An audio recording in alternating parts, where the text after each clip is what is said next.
be tried as an adult. Would you accept it? Would that be acceptable to us? Is it acceptable to us that a case in an adult court can go for 10 years and then it might result in a life imprisonment which will effectively prevent any juvenile from ever reforming and ever becoming a normal citizen? If we simply hang every juvenile, in the country. Many of the things that you say are correct. That doesn't change my basic argument, because what we're talking about here is the Juvenile Justice Act. And part of the act is that any juvenile will first be referred to the juvenile board for evaluation as to whether this teenager, 16-year-old, has the capacity to understand the consequences of his crime or not before he is prosecuted.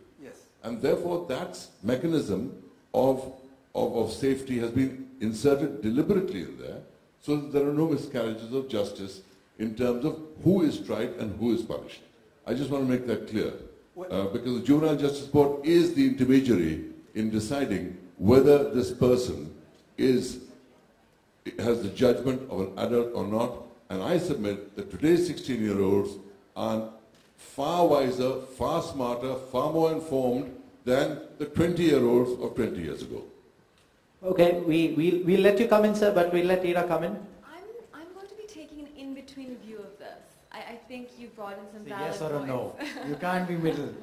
No grey areas for today. Maybe. I do believe that at the moment, India is a very large country with many different kinds of people in many different kinds of social strata.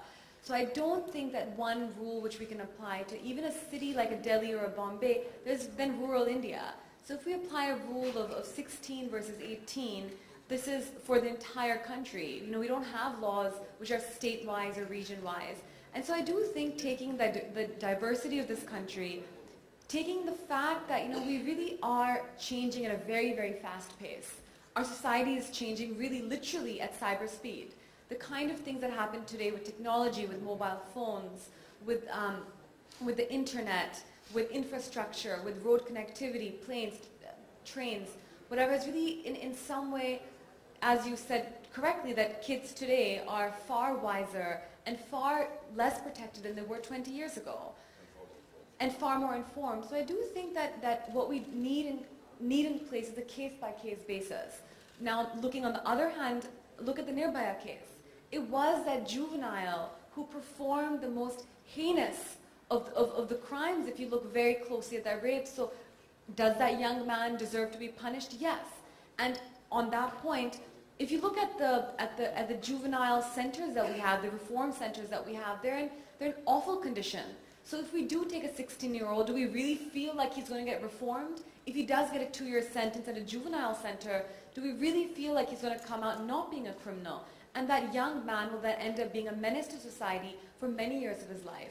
So I do think that what we perhaps need is a middle approach where there is a committee where people can decide whether this particular individual and the extent of the crime is committed can be either can be treated as an adult or a juvenile. That's what the Juvenile Justice Board does before it hands over a 16-year-old to the process of law. That's the purpose of the Juvenile Justice Board, which is part of the Act.